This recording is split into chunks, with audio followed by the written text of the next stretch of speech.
My project is on incorporating environmental education into science and history curricula for the South Brunswick Public School District.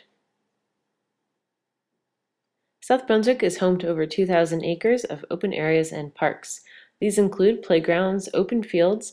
There's also bodies of water, ponds and streams and lakes. Those are home to boating, fishing, and swimming. There's nature trails in the woods, there's biking, hiking, and there's even some pavilions and amphitheaters. These preserved areas could be used for environmental education by district schools, many of which are only a few miles away from these areas, and some are just down the road. So why is environmental education important? Well, it increases students' engagement in science, and studies found that 50% of service learning projects had to do with the environment. Environmental education also improves student achievement in core subjects, not only science, but also math, reading, and social studies. It also provides tools for a 21st century workforce. In the coming years, as the environment is becoming more on the forefront, our workforce will be asked to understand complex environmental issues, they'll be asked to assess the risks of these things, and asked to be planning what to do with our environment. We can also address what people are calling nature deficit disorder, and this deals with the fact that students spend 4 to 6 hours in front of the TV instead of outside, and it can attribute to things like depression, loneliness, and even antisocial skills. And they're saying that being outside and participating in environmental education can get rid of these symptoms. There's even health benefits to being outside. Physical activity, of course, but also vitamin D. Now, vitamin D is very important, but we only get this vitamin D from the sun. And 40% of Americans are vitamin D deficient, which could lead to cancer, depression, seasonal affective disorder, and even things like osteoporosis. Here's a map of South Brunswick Township, and you can see the very darkest green areas are township parks. The other colored-in spaces are all open spaces. Some are private and some are public. In the following video clips, I have visited some of these areas. Alright, this is Beechwoods Park, and it's a beautiful day. It's sunny, it's a little breezy, and if you'll look around the parking lot, we are literally the only people here, and it's a Saturday. So this just goes to show how few people are really utilizing these areas and how people should really start getting outside. But we're going to enjoy this day. I'm in love with a goat. Come on, goatie.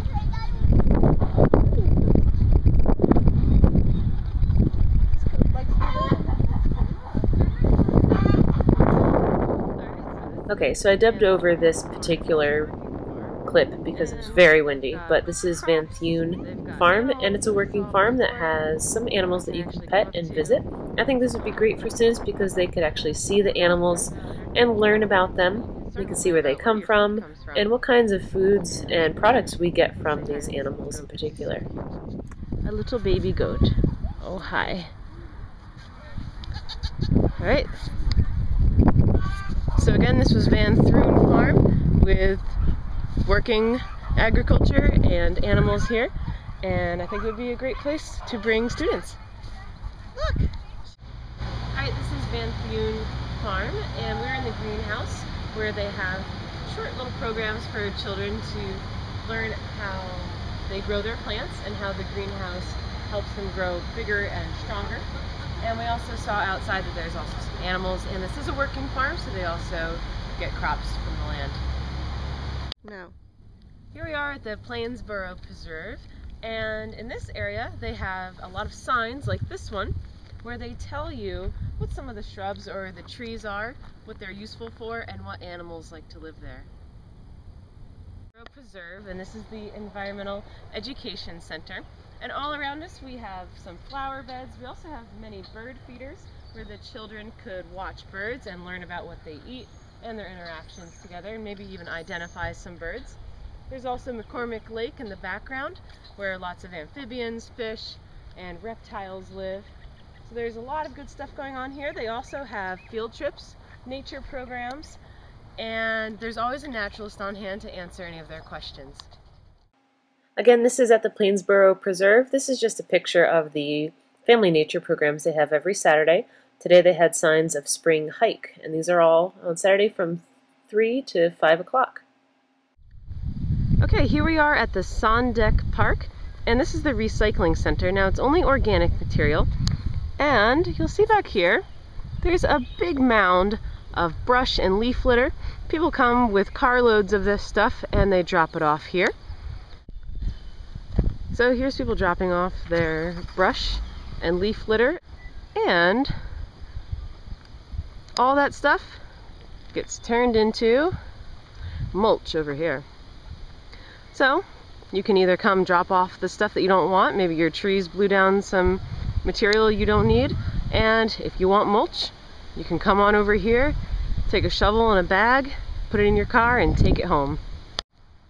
Alright, this is Woodlot Park, and they have a nice pond back here. I think they use it for ice skating in the winter. There's some trash in it now. So there's a couple of things that students could do here. They could do a pond cleanup, that's for sure. Or they could even test the water quality. You can see lots of different types of water going on right here. And this also has a historic site. There is a slave named Thomas Titus who is buried here, which could also be part of a history lesson. Alright, we're at the Bunker Hill Education Center, and behind me is a great example of what happens when a tree falls. You can see there's this huge tree here that fell, and we could speculate why it fell. Probably a storm, or maybe it got rotted. But some people might say it's a shame that that tree fell.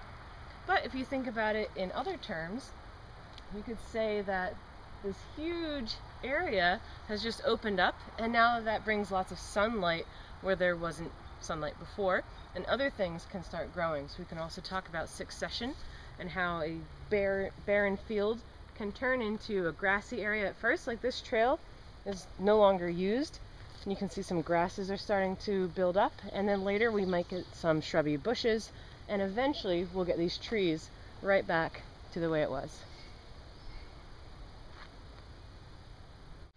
Alright, now we're in the woods at the Bunker Hill Education Center. This is one of the many woodsy trails.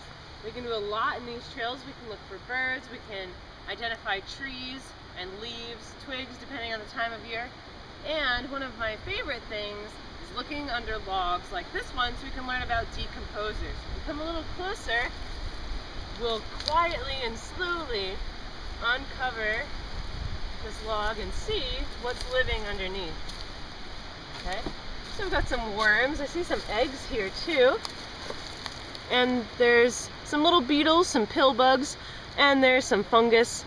And we can talk about decomposition and how we need to leave logs like this right where they are so that the forest can decompose and start anew. Alright, we are at the Delaware and Raritan Canal State Park. This canal is a 66-mile long canal, and it was dug by hand by Irish immigrants. And what this was used for was to transport coal that was mined in Pennsylvania to bring it up to New York. And not only was it used as a waterway drawn by mules on either side, but it was also used for recreation, fishing, swimming holes, stuff like that. And it's still used that way today. You can see people are canoeing. We also have people fishing here today. And it's a great place to walk or ride your bike.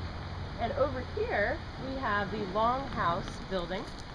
And we have lots of historical sites along the canal. There's the old locks and a lot of these buildings. This building, the Longhouse, was meant to house people that worked on the canal. Mule handlers and canal builders lived and worked from this house. This is Rockingham, and this is also in South Brunswick. And what we're looking at is this old home that used to house General George Washington. His wife was with him, as well as 1 or 2 dozen troops. And this was his very last headquarters during the war. And they also entertained people like Alexander Hamilton and Thomas Paine. So this is a very historical site.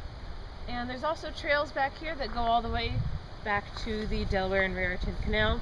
And they even have labels on all their trees that let you know what they are.